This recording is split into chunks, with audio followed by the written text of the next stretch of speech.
The bass slammed through the walls as the club doors exploded open. Every head turned. Glasses froze midair. Dancers stopped moving. The DJ's hand hovered over the deck, then dropped the volume to a dead, terrified silence.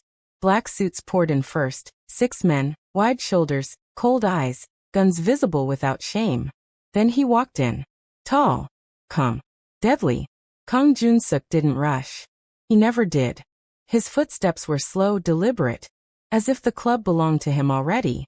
His eyes scanned the room once, left, right, then locked onto the stage. She was there. Dancing. Pregnant. His chest tightened. Her dress clung to her body, stretching over a belly that should not have existed without him. Sweat glistened on her skin, her movements controlled, professional, empty. Not seductive. Surviving. Jun-suk's jaw hardened. So this is where you hid, he said, his voice cutting through the room like a blade. She froze. Her head snapped toward him, and for a moment, the world narrowed to the space between their eyes. Fear flashed first, then anger, then something darker. Hate me when I'm inside you, he said, stepping closer, his voice low and cruel. Because you never hated me when you ran. A gasp rippled through the crowd. She climbed down from the stage slowly, her hands shaking despite her effort to steady them. You shouldn't be here, she said. You lost the right to find me. He stopped inches away from her, eyes dropping to her stomach. My child, he said quietly. She slapped him. The sound cracked through the club. His head turned slightly from the impact, but he didn't move back. The room held its breath. Don't you dare say that, she hissed. You don't own what you tried to destroy. His hand twitched. The men behind him tensed. Jun-suk lifted a finger without looking back. They stopped instantly. You danced, he said, ignoring the sting on his cheek. You let strangers look at you. I ate, she shot back. I lived. Something you made impossible. He studied her face. Thinner, harder, eyes sharper than the woman who had once slept curled against his chest. Why didn't you tell me? He asked. She laughed, sharp and bitter. Tell you what? That your right-hand man put a gun to my head? That your enemies were counting the weeks until I showed? Or that you'd choose your empire over me like you always do? His eyes flickered. Who? He demanded. She shook her head. You still don't get it. That's why I ran. Because I didn't know who to trust. Not even you. Sirens wailed in the distance. Jun-suk turned slightly, closed the club. One of his men moved immediately, locking the doors, pulling down the shutters. Panic erupted. No, she said, backing away. Don't do this. You don't get to set the rules anymore, he replied. You're coming with me. She laughed again, this time shaky. Over my dead body. Gunfire shattered the windows. Screams erupted. A rival crew stormed in from the back entrance, bullets tearing through tables. Jun-suk moved instantly, grabbing her, pulling her behind him as he returned fire with calm precision. She screamed as glass shattered around them. Stay down, he shouted. I don't need you, she cried, ducking as a bullet ripped past her head. Yes you do, he roared back. Because they're not here for me. They're here for you. Her blood ran cold. Another explosion rocked the room. Smoke filled the air. Jun-suk felt her weight sag suddenly. He turned. She was collapsing. No, he said, catching her before she hit the floor. Stay with me. Her hand clutched his jacket weakly. If anything happens to this baby, I swear I'll haunt you. He scooped her into his arms as his men secured the exits. Hospital. Now, he ordered. The ride was chaos. Sirens screaming. Blood on his hands, not hers, but he didn't know that yet. He stared at her face, pale, eyes fluttering. Don't die, he muttered. You don't get to leave me like that again. She didn't respond. At the hospital, doctors rushed her away. Jun-suk stood frozen, fists clenched, blood drying on his knuckles. A doctor returned, eyes sharp. High-risk pregnancy. Extreme stress. Any more shock could kill her or the baby. Jun-suk swallowed. Can I see her? Not yet. He paced the corridor, memories crashing into him. Her laughter in his kitchen, the way she used to argue with him. The night she told him she was pregnant and he'd said nothing because his phone was ringing with business he thought mattered more. His phone buzzed now. He answered without looking. Find the traitor, he said. Burn everything if you have to. Yes, boss. Hours later, she woke. He was sitting beside her bed. She tried to turn away. He gently stopped her. I'm not here to trap you, he said quietly. I'm here to keep you alive. She stared at him. You don't know how. I'm learning, he replied. Too late. But learning. Silence stretched. I'll give you a choice, he said. Divorce. Protection. Disappear again, on my terms. Or stay, and I burn my empire around you. Her eyes searched his face. You'd destroy everything for us? She whispered. For the child, he said. Then corrected himself. For both of you. Outside the window, a black car idled. Inside it, a man watched the hospital with a smile. Found you, he murmured. She didn't answer him immediately. The machines beeped softly beside the bed, mocking the tension in the room. She finally turned her head and looked at him fully. Really looked at him. As if memorizing a stranger. You always speak like power is something you can switch off, she said. Like blood doesn't remember. Jun-suk didn't flinch.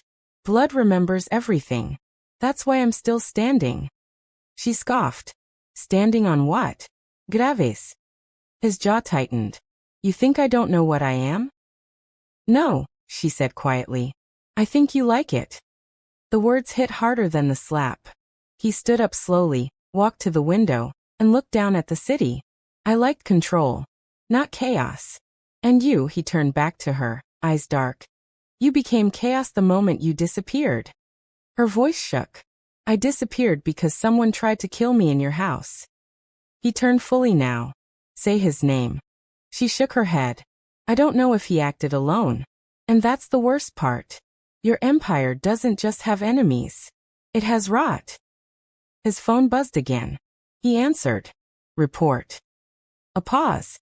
Then his face changed. When, he asked. Another pause. Clean it up, he said coldly. Bring him to me alive. He ended the call. She watched him carefully. Oh, my head of security, he said. The one who escorted you the night you ran. Her breath caught. I knew it. He sold information to a rival syndicate, Jun-suk continued. They wanted you gone. The baby erased. Her hand trembled over her stomach. You still chose meetings over me, she whispered. He didn't defend himself. I won't pretend I deserve forgiveness. Good, she said. Because you don't. Silence returned, heavier than before. Later that night, the traitor screamed. He was tied to a chair in an underground room that had never seen mercy. Blood dripped onto concrete as Jun-suk circled him slowly. You put your hands on my wife, Jun-suk said calmly. She was weak. The man spat. She made you weak. Jun-suk leaned in. She made me human. The man laughed through blood. Then you're already dead. Jun-suk straightened, nodded once. The scream ended abruptly. By morning, half of Jun-suk's empire was burning. Warehouses torched. Accounts frozen. Allies cut loose. His men panicked. You're destroying decades of work, one said. I'm correcting a mistake, Jun-suk replied. Anyone who disagrees can leave. No one did. At the hospital, she woke to sunlight and silence. He wasn't there. Relief and disappointment tangled in her chest. A nurse entered. Your husband asked me to give you this. It was a phone. On the screen was a message. You can leave when you're strong enough. I'll never lock you again. She stared at the words until tears blurred them. Days passed. He stayed away. Protection remained constant. Guards outside, cameras, armored vehicles. But he didn't cross her boundary. It confused her more than his violence ever had. One night, she couldn't sleep. She stepped onto the balcony and found him there, leaning against the rail, smoking, eyes hollow. You shouldn't be here, she said. I know, he replied. I'll leave. She hesitated. Why did you really come to the club? He took a breath. Because I dreamed of you bleeding. Every night. She folded her arms.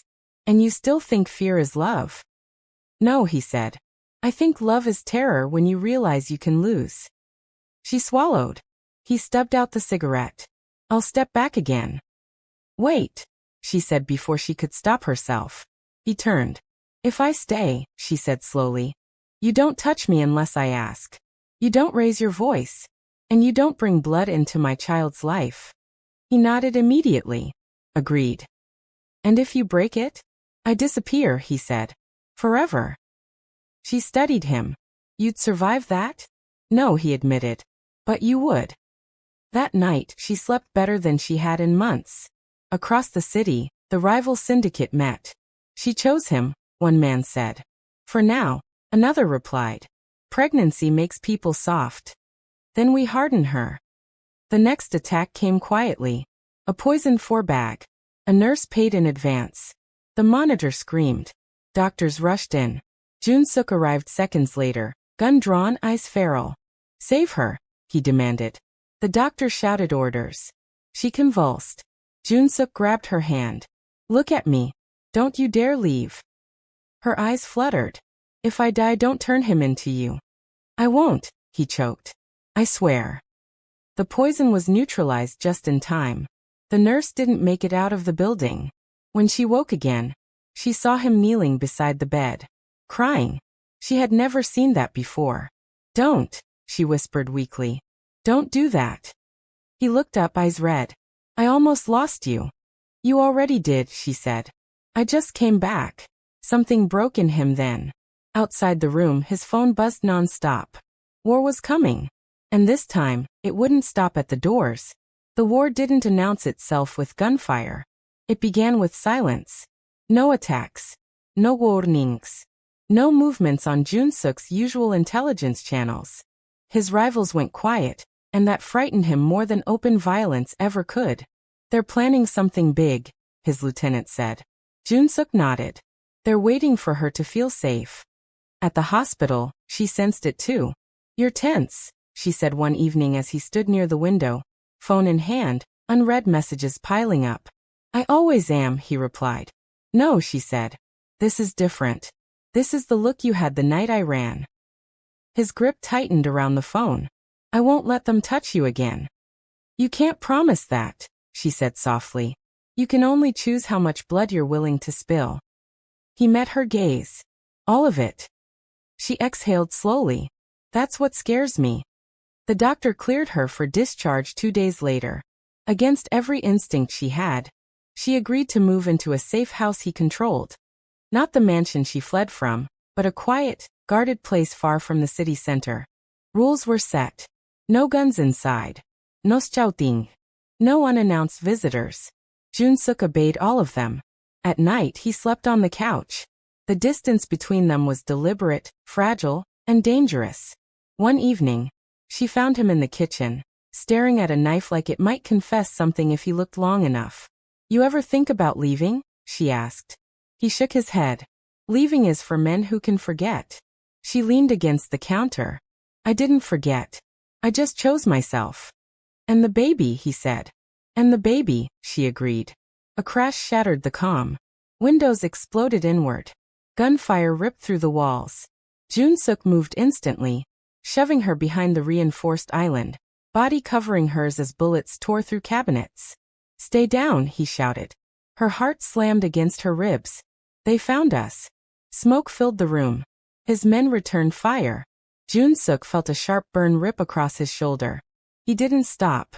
He emptied his magazine, cold and precise. When the shooting stopped, 3 bodies lay outside. One inside. A boy. Barely 20. A phone lay clutched in his hand. She stared at the blood pooling beneath him. He was a child. He was a message, Jun-suk said grimly. The message arrived minutes later. A video. A woman appeared on the screen, elegant, smiling. Hello Jun-suk, she purred. I hear you've grown sentimental. She stiffened. Who is that? My aunt, he said quietly. She built half this empire. And she wants your baby. The woman on screen continued. Bring her to me, or I start erasing everything you love. Starting with her. The video ended. Silence swallowed the room. She laughed shakily. Your family is insane. Yes, he said. That's why they survive. She faced him fully. I won't be a bargaining chip. You won't, he said immediately. Don't lie to me. He didn't. I might have to choose. The words hung between them like a gun. Between me and your empire, she said. Between you and a war that will burn cities, he corrected. Her voice broke. I didn't ask for this life. No, he said. I forced it on you. Tears welled in her eyes. Then let me go. Disappear. End it. He stepped closer, stopping himself inches away. If you leave now, they'll hunt you until the child is dead. She swallowed. Then what choice do I have? He hesitated. For the first time since she'd known him, he looked uncertain. Trust me, he said. She laughed bitterly. That's what you said before everything fell apart. I know, he replied. That's why this time I'll prove it. The plan was brutal. He would walk into the meeting alone. No guards. No weapons. A sacrifice. His aunt didn't believe in mercy, but she believed in leverage. The meeting took place at an old estate. She watched him leave, hands pressed to her stomach. If you die, she whispered, I'll hate you forever. He paused at the door. I can live with that. The estate was surrounded. Inside, his aunt waited with a glass of wine. You look tired, she said. Love will do that. You want me, Jun-suk said. Not her. She smiled. I want control. Babies are excellent tools. I'll dismantle everything, he said. Every route. Every account. You'll lose more than you gain. She studied him. You'd burn the world for a woman who ran from you? Yes, he said simply. Silence stretched. Then she laughed. You really are ruined. She waved a hand. Take him. They beat him. Slowly. Deliberately. He didn't scream. Back at the safe house, she felt it. A sharp pain. Then another. Blood. No, she whispered. No, no, no. She collapsed as guards rushed in. At the estate, Jun-suk tasted blood. Then a phone was shoved in front of his face. A live feed. Her on the floor. Doctors shouting. Alarms screaming. His heart shattered. She's losing the baby, the voice said. Choose. Something inside Jun-suk snapped. He lunged. The room exploded into chaos. And this time he wasn't planning to survive. Jun-suk didn't feel the pain anymore. He felt purpose. The first man fell with a broken throat. The second reached for a gun and never finished the motion. Jun-suk moved through the room like something unleashed, blood splattering the white walls his aunt once used to host elegant dinners. Stop him, she screamed. Too late. He reached her, fingers closing around her wrist, twisting until the glass shattered and wine mixed with blood. You wanted control, he said through clenched teeth. Here it is. She stared at him, shocked, not by the violence, but by the certainty in his eyes. You'd kill your own blood? He leaned in. I already did. The moment you touched my family. The gunshot echoed once. When the smoke cleared, the empire collapsed with her. Jun-suk staggered out, stealing a car, blood soaking his shirt, vision blurring. His phone buzzed nonstop on the passenger seat. He answered it with shaking hands. Where is she? He demanded. The doctor's voice was strained. Emergency surgery. Massive stress. We're trying to save both. Jun-suk floored the accelerator. He arrived at the hospital barely conscious, collapsing against the wall as nurses rushed him into another room. No one stopped him. Everyone knew who he was. Hours passed. Every second felt like punishment. Finally, the doctor came out. She survived, he said. The baby survived. Jun-suk sank to his knees. But, the doctor continued, this was the last warning. Any more violence, any more stress, she won't make it. Jun-suk nodded numbly. I understand. When she woke, he was there. Bandaged. Bruised. Alive.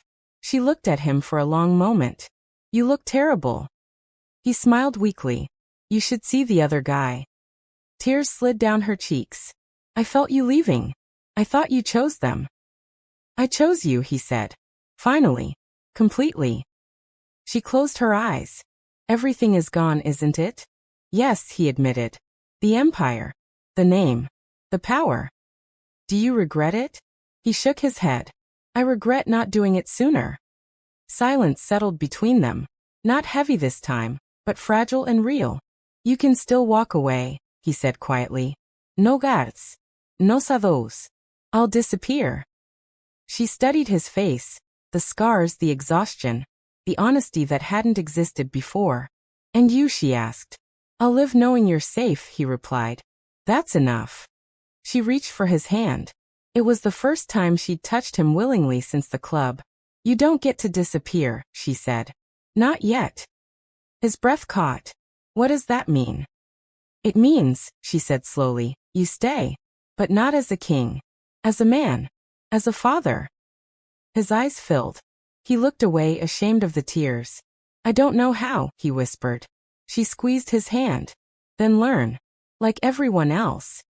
Months later, the world believed Kang Jun-suk was dead. No sightings. No rumors. No blood trails.